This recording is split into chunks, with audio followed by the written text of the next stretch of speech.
আসসালামু আলাইকুম, শুভেচ্ছা এবং স্বাগতম জানাচ্ছি আমার আজকের ভিডিওতে।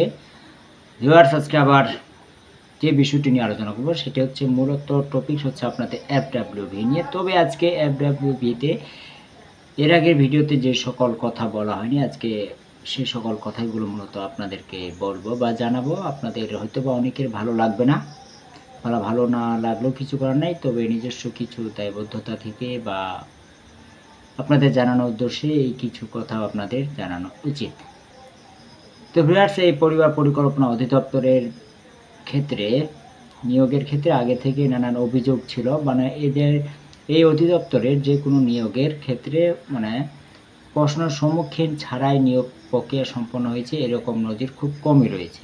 কম বেশি একটা অভিযোগ পাওয়া যাচ্ছিল। তবে সর্বশেষ নিয়োগের অর্থাৎ পরিবার কল্যাণ পরিদর্শিকা 1080টি পদের নিয়োগের ক্ষেত্রে যে ঘটনা ঘটেছে তা অতীতের সব রেকর্ডকে ছাড়িয়ে গেছে।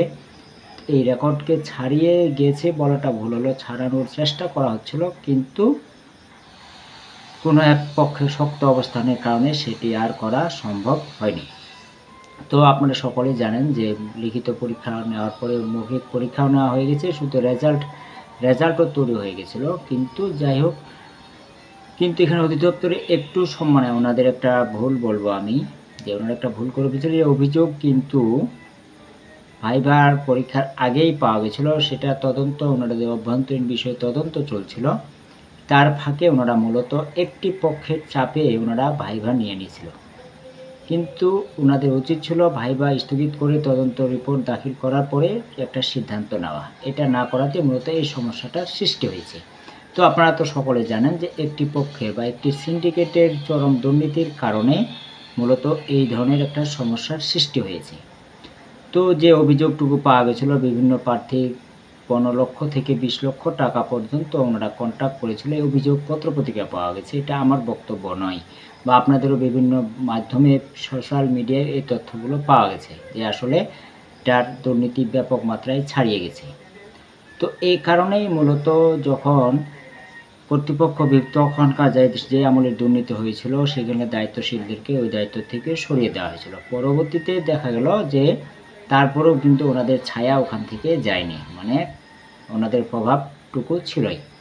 তো এখন 1080 জনের যে নিয়োগের চূড়ান্ত তালিকা করা হয়েছিল, এখানে আপনাদের যদি বলে রাখি প্রায় 800 জনের মতোই কিন্তু যারা দুর্নীতি করেছে ওই সিন্ডিকেটের মাধ্যমে নিয়োগ নিতে চাচ্ছিল তারাই নিয়োগ পায়। তো এখানে কিন্তু খুব কম প্রার্থী মেধার ভিত্তিতে যে ভাইভা পরীক্ষায় ভালো করছে, আর রিটেনে একটু কম হলেও ভাইভা পরীক্ষা যে কোনোভাবে ভালো করার পরে মূলত ওনাদের তালিকায় আসছিল। অর্থাৎ 800 জনেরও অধিক প্রার্থী মূলত দুর্নীতি অর্থাৎ অযোগ্য যারা বিভিন্ন মাধ্যমে মানে কারাপশন করে পরীক্ষায় উত্তীর্ণ হয়েছিল তারাই নিয়োগ পেতে যাচ্ছিল। এটা যখন জানতে পাওয়া গেছিল যে আসলে এরকম করে এদের নিয়োগ পেতে যাচ্ছে, তখন মন্ত্রণালয়ের শক্ত অবস্থানের কারণে এই নিয়োগটি আর চূড়ান্ত করেনি।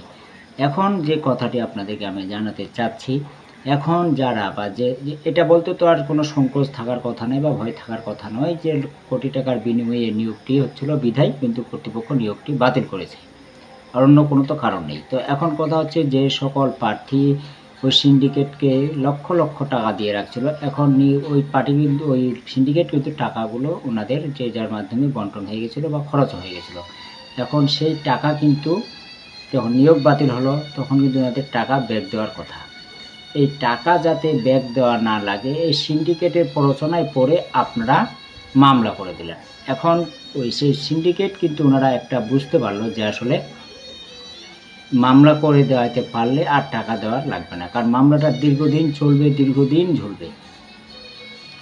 এই দীর্ঘদিনে আপনাদেরকে দেখাইতে হবে যে ভাই আপনারা তো মামলা করছেন, সমাধান আসুক। হয়তো বা ওনারা আপনাদেরকে বোঝাচ্ছে এইভাবে যে আসলে এই রায় তো হয়ে যাচ্ছে ফাইনাল, আপনাদের পক্ষে রায় যাবে, রেজাল্ট পেয়ে যাবেন, তো আপনার চাকরিটা হবে। এভাবে কিন্তু আপনাদেরকে ঝুলিয়ে রাখছে, মানে সময় ক্ষেপণ করছে। আসলে কিন্তু এটা ছিল মূলত সিন্ডিকেটের খপ্পরে পড়ে আপনাদের এই একটা হঠকারী সিদ্ধান্ত, এটা মামলা করা। আসলে এখানে আমার বলতেও দ্বিধা নেই যে আপনার সিন্ডিকেটের পাল্লায় পড়ে এই মামলাটা করেছেন। এখানে আপনাদের যে ক্ষতিটা হলো, মানে বিশেষ করে যাদের মানে যারা দুর্নীতি করে চাকরি পাওয়ার চেষ্টা করেছিল তাদের মূলত ক্ষতিটা হয়ে গেছে। ক্ষতিটা হয়ে গেছে এই কারণেই, এই মামলাটা করার কারণে ওনারা কিন্তু আর টাকাটাও ব্যাক পাচ্ছে না। এক, সেই সিন্ডিকেট যারা অনিয়মের সাথে জড়িত ছিল তারা কিন্তু আর টাকাটা ব্যাক দিতে পারছে না। ওনারা একটা অপশন পেয়ে গেছে যে আসলে তো মামলা চলমান, রায় তো আপনাদের পক্ষে যাবে, একটু অপেক্ষা করেন। আর যদি মামলা রায়ও হয়ে যায় তাহলে কিন্তু সিন্ডিকেট আর টাকা চাইবে না। এখন সিন্ডিকেটও কিন্তু চাইবে মামলাটা দীর্ঘদিন একটু ঝুলুক, হয়তো বা কোনোভাবে মহামান্য আদালতের কাছে সময় ক্ষেপণ করবে বা যেটাই হোক, আদালতের বিষয়ত অভ্যন্তরীণ বিষয়ত খুঁটিনাটি আলোচনা করাটা উচিত হবে না, আইনগত কিছু বাধ্যবাধকতা রয়েছে। তারপর এখন আপনাদের যেগুলো আমি সোশ্যাল মিডিয়া বা বিভিন্ন মাধ্যমে জানতে পারছি, আপনারা যারা আপনাদের নেতৃত্ব দিচ্ছে ওরা নাকি বলে দিচ্ছে যে 1 মাসের মধ্যে রায় নিয়ে আসবো, 2 মাসের মধ্যে রায় নিয়ে আসবো। রায় কি মানে ছেলে মানুষের মোয়া আছে, চাইলে আপনারা রায় এনে দিতে পারবেন। এখন আইনি কিছু তো বিষয় রয়েছে, কতদিন লাগবে একটা আল্লাহ মাহবুদ জানে। তো আপনাদেরকে বুঝ দিচ্ছে যে আসলে এই মামলা সময় দেন আমাকে, এই 1 মাসের মধ্যে রায় এনে দেবো। রায় কি উনি দিবেন? বা যারা এই কথা বলতে রায় তারা দেবেন, আইনের মোতাবেক চলবে। সেটা 1 মাস কেন, 1 বছরও লাগতে পারে, 15 দিন লাগতে পারে, কিন্তু এটা বিষয়টা সম্পূর্ণ আলাদা। এখানে অধিদপ্তরের যদি এইটা এখন মানে অধিদপ্তর তো সর্বোচ্চ চেষ্টাটাই করবে। তো এখন যেটা আমি বলতে চাচ্ছি, যারা মেধাবী ছিলেন, যোগ্য ছিলেন, তাদের ক্ষতিটা আগে হয়ে গেছে। এখন পরবর্তীতে ক্ষতি হলো যারা দুর্নীতি করে চাকরি নেওয়ার চেষ্টা করেছিলেন, তাদের টাকাটা গেলো, আর্থিক ক্ষতি।